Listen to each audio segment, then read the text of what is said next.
साथियों नमस्कार, स्वागत है आपके अपने चैनल मनी टॉकीज में। आज हम एक ऐसी समस्या पर बात करने वाले हैं जो हर नौकरी पेशा या फिर बिजनेसमैन करने वाले इंसान की सबसे बड़ी सिरदर्दी है। क्या आपके साथ भी ऐसा होता है कि महीने की 1 तारीख को जब सैलरी आती है तो आप राजा महसूस करते हैं, लेकिन 10 तारीख आते आते खर्च बढ़ने लगते हैं और 20 तारीख तक बजट डगमगा जाता है और 30 तारीख आते आते जेब पूरी तरह से खाली हो जाती है। फिर हमारे मन में एक ही सवाल आता है, भाई इतना सारा पैसा गया तो गया कहां?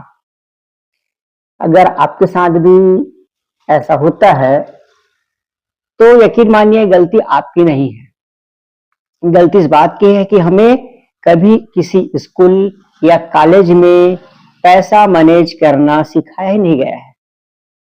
लेकिन आज का यह 5 मिनट का वीडियो आपकी इस समस्या को हमेशा के लिए खत्म कर देगा।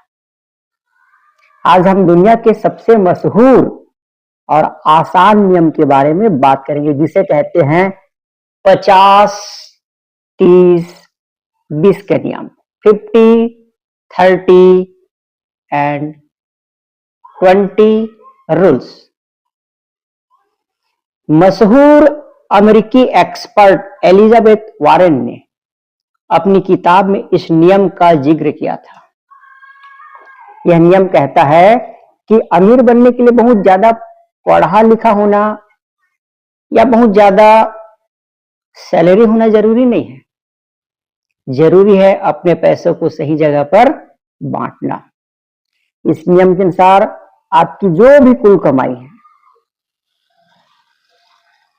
उसे आपको 3 अलग अलग डिब्बों में बांट देना है। पहला डिब्बा 50% का, दूसरा 30% का और तीसरा डिब्बा है 20% का। चलिए इन तीनों डिब्बों को एक एक करके बात बहुत ही आसान तरीके से समझते हैं। सबसे पहले बात करते हैं पहले और सबसे बड़े डिब्बे, जो है आपकी कमाई का 50% हिस्सा। इस हिस्से को हमें अपनी जरूरतों पर खर्च करना है। जरूरतें क्या होती है? ये वे खर्चे हैं जिनके बिना आप जीवित नहीं रह सकते हैं या आपका काम बिल्कुल रुक जाएगा, जैसे आपके घर का राशन, मकान का किराया या होम लोन की EMI, बच्चों की स्कूल की फीस, बिजली और पानी का बिल और घर की दवाइयां। मान लीजिए अगर आपकी सैलरी 30,000 है तो इसका आधा यानी 15,000 रुपए आपके इन सभी जरूरी कामों में ही खर्च होना चाहिए, उससे ज्यादा नहीं।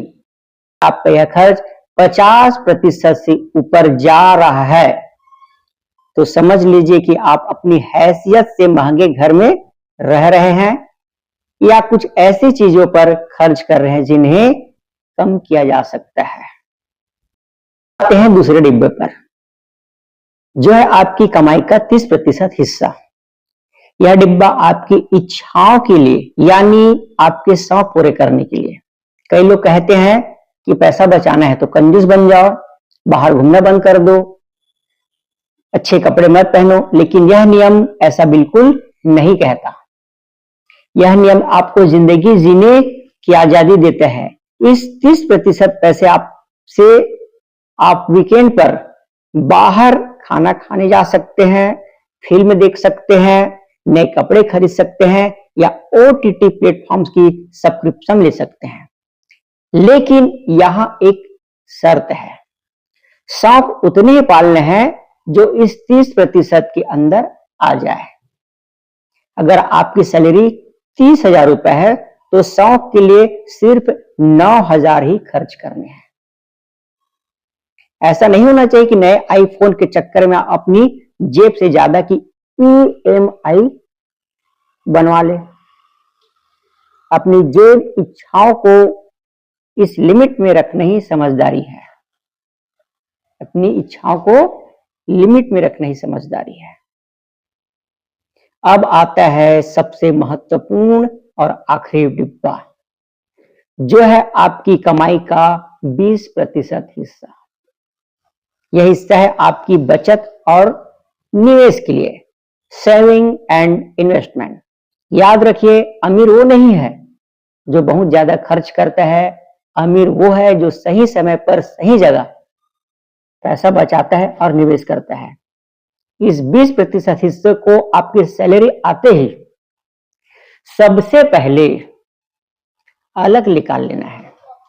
इस पैसे का इस्तेमाल आप अपने भविष्य की सुरक्षा के लिए करना है, भविष्य की सुरक्षा के लिए करना है इस 20% हिस्से में। इस पैसे से आप क्या कर सकते हैं? आप हमारे पिछले वीडियो की तरह म्यूचुअल फंड में SIP शुरू कर सकते हैं, बैंक में FD करवा सकते हैं या इमरजेंसी फंड के लिए बचाकर रख सकते हैं। अगर आपकी सैलरी 30,000 रुपए है तो हर महीने कम से कम 6,000 की बचत जरूरी होनी चाहिए, जरूर होना चाहिए। यही वो 6,000 है जो कंपाउंडिंग की ताकत से आने वाले 15-20 सालों में लाखों और करोड़ों रुपए में बदल जाएंगे। तो दोस्तों, कुल मिलाकर कहानी यही है कि अमीर बनने का रास्ता कंजूसी से नहीं बल्कि सही मैनेजमेंट से होकर गुजरता है। आज ही से अपनी सैलरी को 50, 30 और 20 के इस जादुई नियम में ढालना शुरू कीजिए।